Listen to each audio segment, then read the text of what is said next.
نتوكل عليه ونعوذ بالله من شرور أنفسنا ومن سيئات أعمالنا من يهده الله فلا مضل له ومن يضلله فلا هادي له وأشهد أن لا إله إلا الله وحده لا شريك له وأشهد أن محمدًا عبده ورسوله أما بعد فإن خير الحديث كتاب الله وخير الهدي هدي محمد صلى الله عليه وسلم وشر الأمور محدثاتها وكل محدثة بدعة وكل بدعة ضلالة وكل ضلالة في النار. يا أيها الذين آمنوا اتقوا الله حق تقاته ولا تموتن إلا وأنتم مسلمون. يا أيها الناس اتقوا ربكم الذي خلقكم من نفس واحدة وخلق منها زوجها وبث منهما رجالا كثيرا ونساء واتقوا الله الذي تساءلون به والأرحام إن الله كان عليكم رقيبا.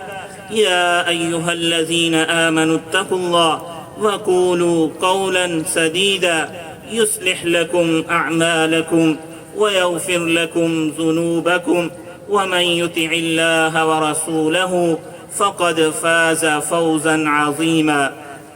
أما بعد فأعوذ بالله من الشيطان الرجيم من همزه ونفخه ونفثه. وقال ربكم ادعوني أستجب لكم إن الذين يستكبرون عن عبادتي سيدخلون جهنم داخرين. وقال رسول الله صلى الله عليه وسلم ليس شيء أكرم على الله عز وجل من الدعاء. محترم سامعین و سامعات، میری آپ کی ہم سب کی دکھوں اور پریشانیوں، مصیبتوں، قرض کے بوجھ، بیماریوں، ان سب کے ازالے کے لیے اللہ تعالی نے ہمیں ایک تحفہ دیا ہے اور وہ ہے دعا. یہ دعا اللہ تعالیٰ کو بڑی ہی پسند ہے. اس دعا کا اللہ تعالیٰ نے ہمیں حکم دیا ہے. فرمایا وقال ربکم، تمہارا رب یہ کہتا ہے ادعونی استجب لکم، مجھے پکارو میں تمہاری پکار کو قبول کروں گا. پھر ساتھ یہ بھی فرما دیا، پہلے بشارت دی کہ مجھے پکارو، پھر کہا اگر نہیں پکارو گے ان الذین یستکبرون عن عبادتی، اگر مجھے تم دعا نہیں کرو گے مجھ سے تو میں تمہیں سیدخلون جہنم داخرین، تم تکبر کرو گے، مجھ سے دعا نہیں کرو گے، میرے آگے ہاتھ نہیں پھیلاؤ گے، میں ان قریب تمہیں جہنم کے اندر داخل کروں.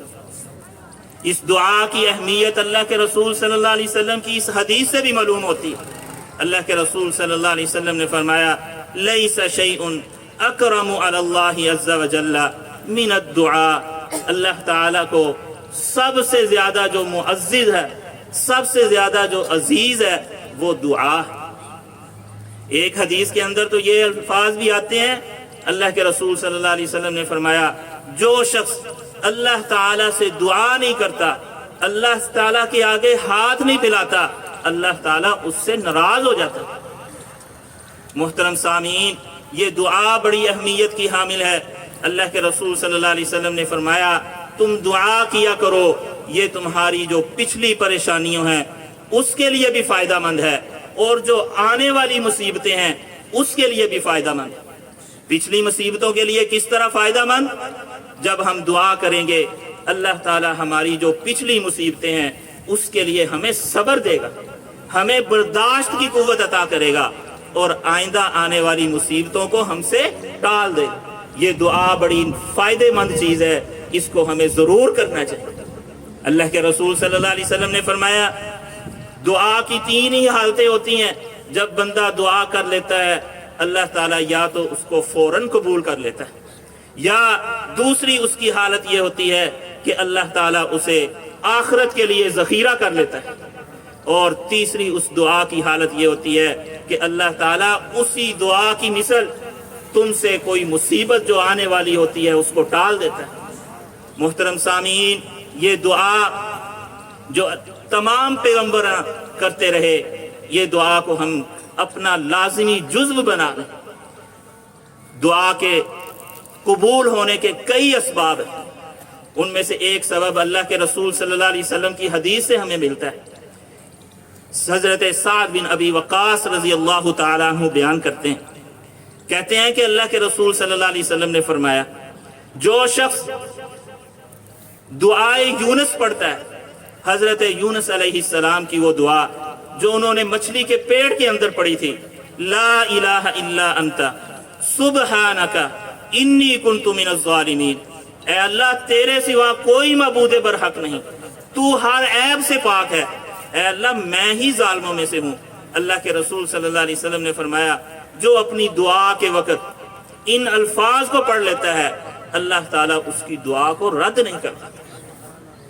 اللہ کے رسول صلی اللہ علیہ وسلم کے سامنے ایک آدمی نے اس طرح دعا کی،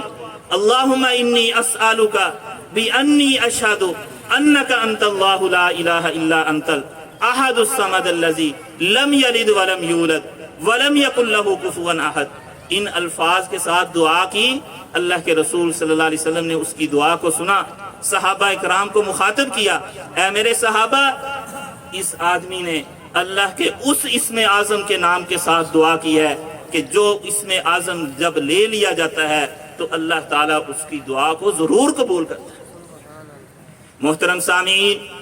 یہ دعا کی قبولیت کے لیے زیادہ سے زیادہ فرائض کے اوپر اپنے آپ کو پختہ کیجیے۔ حضرت ابو ہریرہ رضی اللہ تعالی عنہ حدیث قدسی ہے، کہتے ہیں کہ اللہ تعالیٰ فرماتا ہے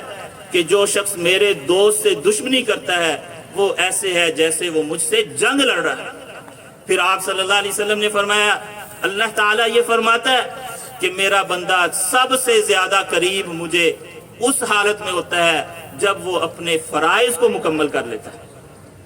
جو اللہ تعالیٰ نے اس پر فرض چیزیں کی ہیں، جو ان کے اوپر پختگی رکھتا ہے، ان کو مکمل کرتا رہتا ہے، اللہ تعالیٰ سب سے زیادہ قریب اپنے بندے کے اس شخص کے ہوتا ہے۔ پھر آپ صلی اللہ علیہ وسلم نے فرمایا ایسا بندہ جو نفل نماز پڑھتا ہے، نوافل پڑھتا ہے، اللہ تعالیٰ اتنے نوافل پڑھتا ہے کہ اللہ تعالیٰ پھر اس سے محبت کرنا شروع کر دیتا ہے۔ پھر آپ صلی اللہ علیہ وسلم نے فرمایا اللہ تعالیٰ فرماتا ہے کہ جب میں کسی بندے سے محبت کرنا شروع کر دیتا ہوں پھر میں اس کا کان بن جاتا ہوں جس سے وہ سنتا ہے، پھر میں اس کی آنکھیں بن جاتا ہوں جس سے وہ دیکھتا ہے، پھر میں اس کے ہاتھ بن جاتا ہوں جس سے وہ پکڑتا ہے، پھر میں اس کے پاؤں بن جاتا ہوں جس سے وہ چلتا ہے۔ یعنی یہ تمام اعضاء اللہ تعالیٰ کے احکامات کے پابند ہو جاتے ہیں۔ اللہ تعالیٰ نے پھر فرمایا ایسے بندہ جب مجھ سے کوئی دعا کرتا ہے، شروع والی حدیث میں دیکھیں کہ فرائض کے اوپر پختگی، نوافل نواز ادا کرنا، ایسا بندہ اللہ تعالیٰ کہتا ہے کہ میں جو یہ مانگتا ہے میں اس کو عطا کر دیتا ہوں، یہ مجھ سے بخشش طلب کرتا ہے میں اس کو بخش دیتا ہوں۔ محترم سامعین، دعا کی قبولیت کے بڑے ہی ہر موقع ہی دعا کی قبولیت کا ہے، کیونکہ اللہ تعالیٰ نے فرمایا ہے وَإِذَا سَأَلَكَ عِبَادِي أَنِّي فَإِنِّي قَرِيب، میرے بندے تجھ سے پوچھتے ہیں کہ رب کہاں ہے، انی میں کہاں ہوں، تو ان سے کہہ دیجئے فَإِنِّي قَرِيب، میں ان کے بڑا ہی قریب، اجیب دعوت الداعی اذا دعانی، جب بندہ کوئی مجھے پکارتا ہے میں تو اس کی پکار کا جواب دیتا ہوں۔ فَلْيَسْتَجِيبُوا لِي، تو مجھے پکارو، وَلْيُؤْمِنُوا بِي، میرے اوپر ایمان لاؤ، لَعَلَّهُمْ يَرْشُدُونَ، تاکہ تمہیں میں ہدایت دوں۔ محترم سامعین، ہر وقت دعا کریں، اللہ وہ سنے گا، اس کا جواب دے گا، لیکن احادیث کے اندر کچھ ایسے اوقات ہیں جن کا تذکرہ آتا ہے کہ اللہ کے رسول صلی اللہ علیہ وسلم نے فرمایا ان اوقات کے اندر دعا کی جائے تو اللہ تعالیٰ ان دعاؤں کو ضرور قبول کرتا ہے۔ سب سے پہلے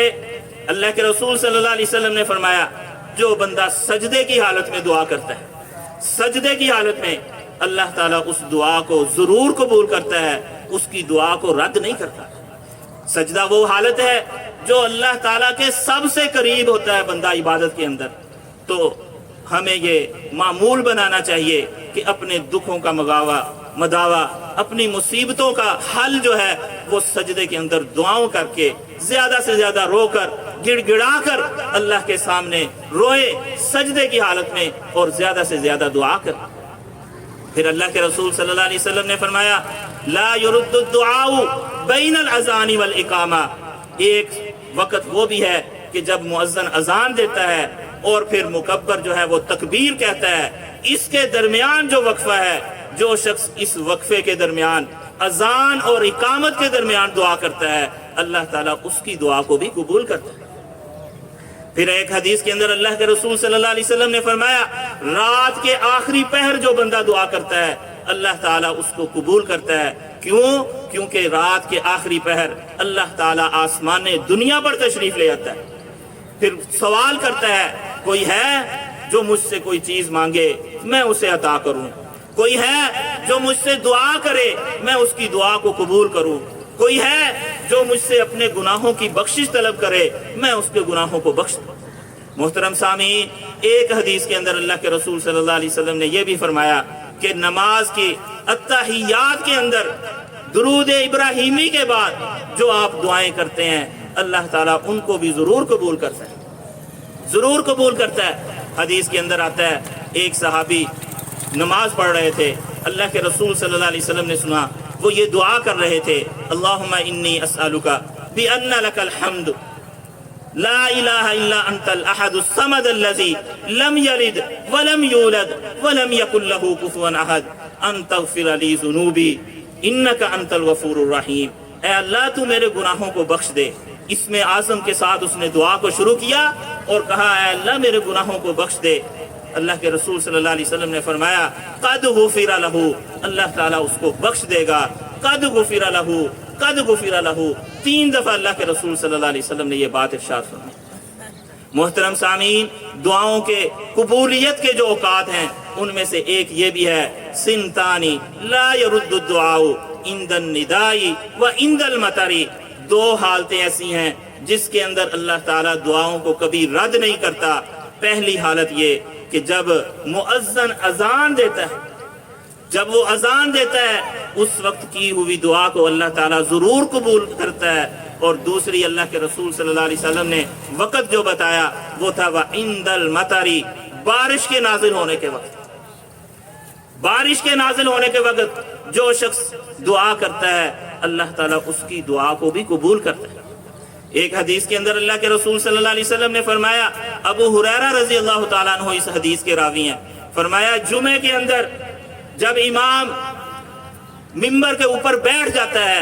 اس ممبر کے اوپر بیٹھنے سے لے کر نماز ادا کرنے تک، نماز کے اختتام تک یہ جو وقفہ ہے اس کے اندر کی ہوئی دعا کو اللہ تعالیٰ ضرور قبول کرتا ہے۔ پھر ایک حدیث کے اندر جو سنن ابو داؤد کی ہے اس کے اندر فرمایا جمعے کے اندر 12 گھڑیاں ہیں، ان 12 گھڑیوں کے اندر اللہ سے دعا کیا کرو۔ پھر آپ صلی اللہ علیہ وسلم نے فرمایا میں تمہیں تاکید کرتا ہوں ان 12 گھڑیوں کی آخری گھڑی جو ہے وہ عصر کی نماز کے بعد ہے، اس کے بعد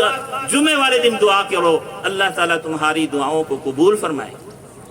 محترم سامعین، یہ وہ گھڑیاں ہیں جن کے اندر اللہ تعالیٰ کے رسول صلی اللہ علیہ وسلم نے اپنی نبوت والی زبان سے یہ ارشاد فرمایا کہ ان اوقات کے اندر کی ہوئی دعا اللہ تعالیٰ ضرور قبول کرتا ہے۔ پھر محترم سامعین، اللہ کے رسول صلی اللہ علیہ وسلم نے یہ بھی فرمایا کہ جو شخص اللہ کے پسندیدہ اچھے اچھے ناموں کا واسطہ دے کر ان کا نام لے کر دعا کرتا ہے اللہ تعالیٰ ان دعاؤں کو بھی ضرور قبول کرتا ہے۔ کہتا ہے یا غفور، اے غفور مجھے تو بخش دے، اے اللہ تو غفور ہے تو مجھے بخش دے، یا رحیم، اے اللہ تو رحم کرنے والا ہے مجھ پر رحم فرما، وَلِلَّهِ الْأَسْمَاءُ الْحُسْنَى فَادْعُوهُ بِهَا، اللہ کے تو بڑے اچھے اچھے نام ہیں، اللہ کو پکارو ان ناموں کے ساتھ۔ حدیث کے اندر آتا ہے ایک آدمی اللہ تعالیٰ سے دعا کر رہا تھا، اللہم لک الحمد اللہم انت بدیع السماوات والارض یا ذا الجلال والاکرام یا حی یا قیوم اللہم انی اسألک الجنۃ وما قرب الیہا من قول وعمل ونعوذ بک من النار وما قرب الیہا من قول وعمل۔ اس نے اللہ تعالیٰ کے ناموں کے ساتھ یا حنانو یا منانو یا بدیع السماوات والارض یا ذا الجلال والاکرام یا حی یا قیوم کے ناموں کا واسطہ دیا اللہ تعالیٰ کو۔ پھر اس نے یہ دعا کی، یا اللہ مجھے جنت کا داخلہ عطا فرما، یا اللہ مجھے جہنم کی عذاب سے بچا۔ اللہ کے رسول صلی اللہ علیہ وسلم نے فرمایا، میرے صحابہ، اس نے اللہ تعالیٰ کے ایسے اسموں کا نام کا واسطہ دیا ہے، اللہ تعالیٰ اس کی بدولت اس کی دعاؤں کو ضرور قبول کرے۔ محترم سامعین، یہ وہ اوقات ہیں جن کے اندر اللہ تعالیٰ سے کی ہوئی دعا اللہ تعالیٰ ضرور قبول کرتا ہے۔ اللہ تعالیٰ سے دعا ہے کہ اللہ تعالیٰ ہمیں یہ جو قرآن کریم پڑھا گیا ہے اس کی خیر و برکت عطا فرمائے